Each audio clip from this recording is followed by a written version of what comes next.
G'day guys, Josh here. As you may have heard from the ESL tweet and ESL website update, they are getting rid of national championships. That includes ANZ Champs and various other championships in Europe that served as a grassroots prospect to get into basically ESL Challenger relegation. Now, we're going to go through this from an ANZ perspective and probably going to look at an EU perspective as well. Now, to introduce you guys to what was said, basically they're closing down all these national championships. You can watch this or read this in the comments below. But overall, what ESL are doing, they're doing away with national championships and then trying to combine it all into one league. Now, I looked at various different articles, what they've done. I've seen what people have asked other questions as well. I even asked my own questions as well. And it looks like what they're going to do, most likely, is probably make 4 or 5 different regions of ESL Challenger, where you go from Open to Main to Premier. And that's probably the one avenue that they're looking at so far. Now, this will work in Australia quite well, because at the moment, Australia is just ANZ Main, ANZ Champs. Now, instead, it'll just be pushed back to the Faceit and just be ANZ, Faceit Main, Faceit Champs, or I don't know what they're going to call it, okay? That's how I feel like that could go. Now, from an AU perspective, ESL will most likely get back into the scene. I don't have a doubt in my mind that they won't, mainly because the competitors in the ANZ scene aren't very competitive as per se, where everyone will rather play in the ESL tournament than play in the LPL tournament currently, given the previous Open qualifiers for CCT and other complaints that I've seen in their Discord. So I don't think ESL is going away yet at all.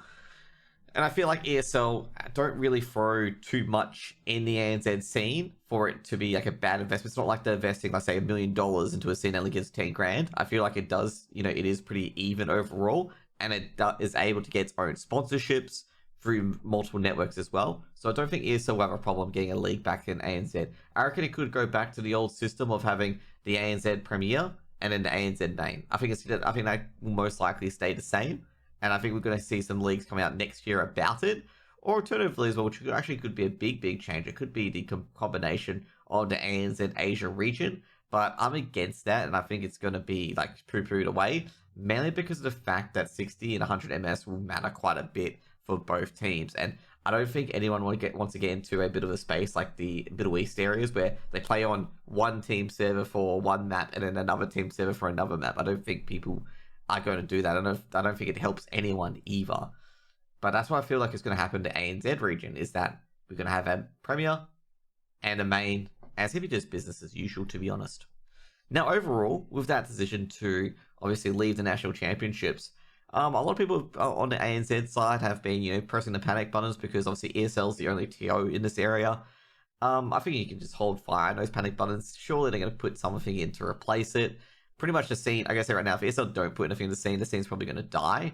And then you don't have your talent pool you get from the ANZ, because obviously ANZ talent is actually well received. I mean, I don't think any people dislike Sponge or dislike Mac or anything like that on this global scale. I think a lot of people prefer the AU casters compared to the other casters in the tier 2 scene as well, when they get on, of course. So I think losing a lot of AU talent will be a big blow to ESL. But I don't believe they're going to, just drop ANZ CS like that, given the fact that you got a lot of AU CSGO players. Even though there's not a team anymore, you still got a lot of those top tier players merged into that tier 1 area. Of course, Australia is a small nation, so sometimes, getting a team is incredibly lucky together.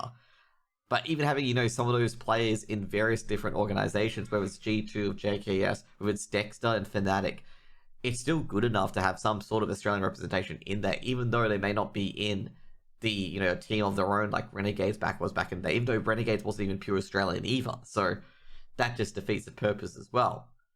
But yeah, I think, overall, Australian CS doesn't have too much to worry about. Now, for the European scene, they've already got Advanced, Premier, they've already got their Challenger League and stuff like that. I feel like this is a step backwards for Europe, as per se. Like, the main reason why I feel it's a step backwards is because it still provided, decent content, and it provided a lot of talent in that European region to get in and try their stuff.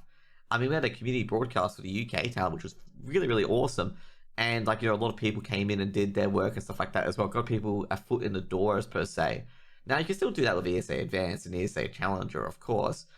But I gotta say, what about the teams as well, where certain teams and certain scenes are going to be just dominated by Danish and Swedish and Finnish CS in those advanced leagues. I mean, if you took a look at those advanced leagues in Europe, I mean, they are filled and filled with competitive teams, whether from Sweden, Denmark, mostly Scandinavian dominated. So you can see here in the Faceit League, you've got Gen 1, Cynic, Alternate Attack, Singularity, Anonymo, I think it's Heart of Union, I'm not sure, Mouse Next, FTW, Los Kudos, Navi Youth, Dalamo, Eklot, Hot Headed, Masonic, and the list goes on of the amount of teams that are fairly decent in the EU scene competing in these tier 2 tournaments. Having that national championships is going to be a bit of a miss for them as well. I mean, you can see here, this area is literally dominated by either some CIS teams, CIS, and then you got all these Swedish and Danish teams as well. And there's a reason why they didn't have national championships. It's because they're already well represented compared to the other teams in here that are not so represented. So you can see here, you can probably notice a lot of these EU teams as well. And then you'll be going, okay, so where's the Spanish teams? Okay, where's the Benelux teams? Where's the other teams as well? Well, they're just not in here.